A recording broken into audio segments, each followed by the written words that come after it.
I think we're seeing a lot of women in the spaces where we are, certainly, and I think I'm hopeful to see more women in some of the on the ground technical side. I'm sure, as we all know, there's talk about the workforce development, the need for technicians, the need for people to build these systems, and I think it's another great opportunity for women to get in there. And I know I've seen some great programs coming out that are training programs just for women, which is encouraging. I don't know if you guys, you ladies, have seen other kinds of programs that are targeting women, or what else might be going on in that space to make sure we do get in. But well, I'll jump in on that. I think that we're expanding because we started small with a state that just, we're probably the furthest behind still on all the planning.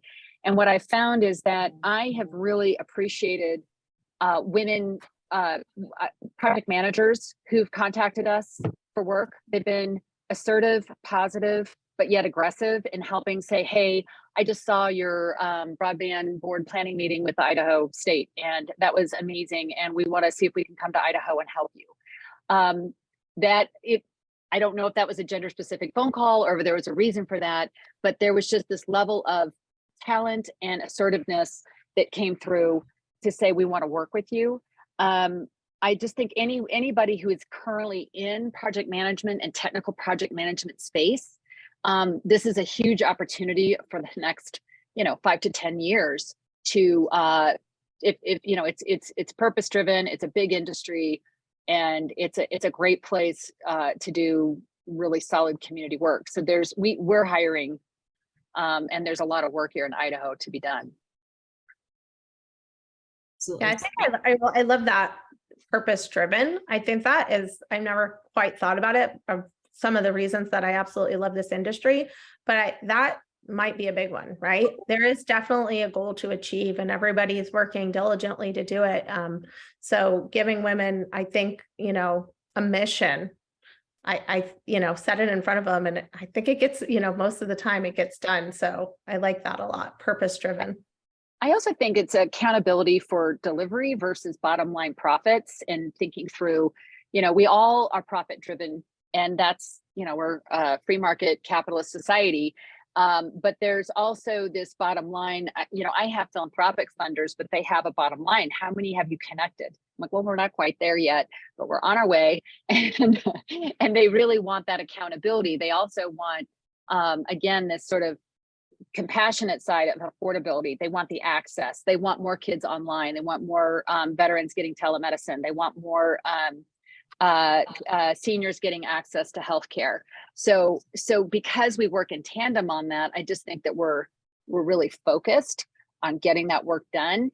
And so, it's just a part of a part of this state and time of telecommunications and broadband connectivity that I think is and maybe I'm jumping to a new topic, but that is really different than previous decades of growing the telecommunications industry.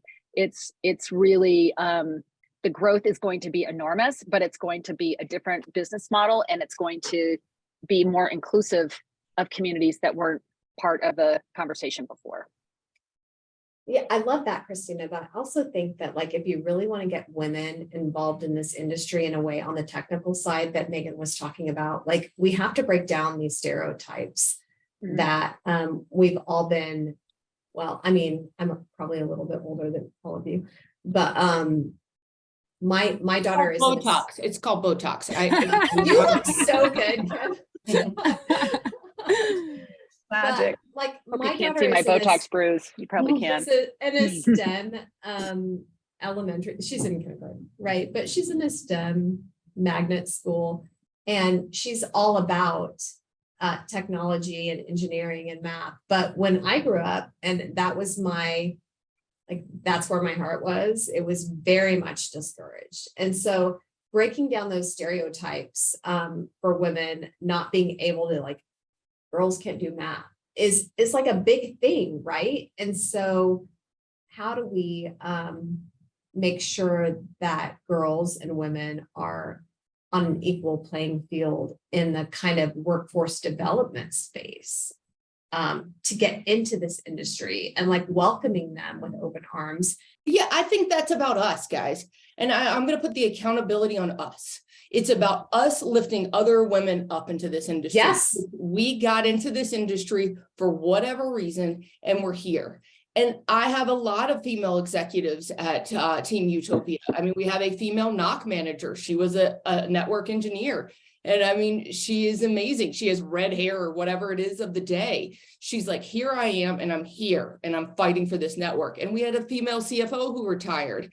It's about lifting the women up who come after us and saying, look at this field, we're here. So we can say it's all about other people should look at us, but we have the accountability that we should be part of the solution as well. Well, and not just lifting, I mean, lifting up those who are like in the pipeline, right? Like, let's mentor these women and tell them that this is a path you should take. And this, like, I feel like I'm in this role because it's legacy work.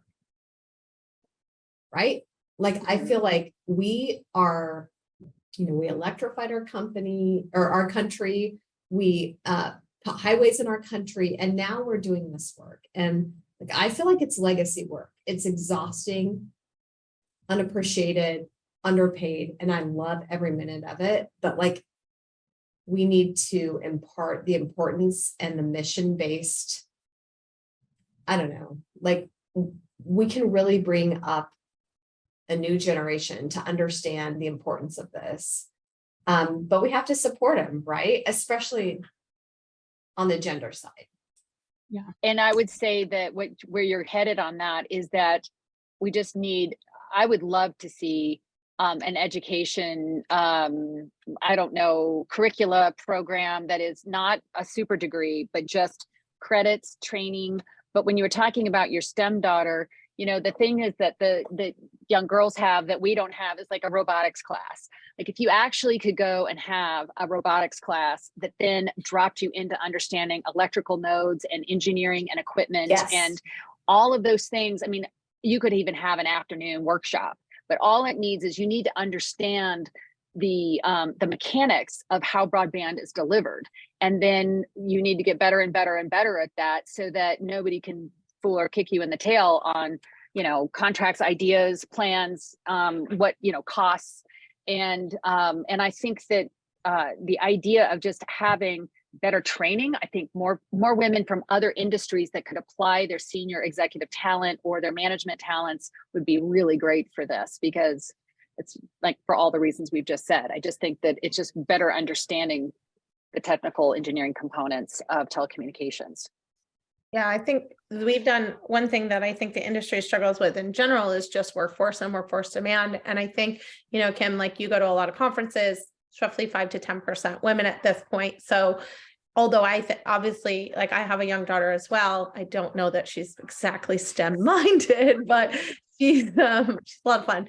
So, but it's that generation is so far away from what we're doing now. What we're doing now has a large issue with workforce and development, and particularly on the female side. And I would say also an age gap. So we need to pull people from other industries. So I think it's luring people here that have really great skill sets, but maybe not quite exactly the technical. And how can you learn that?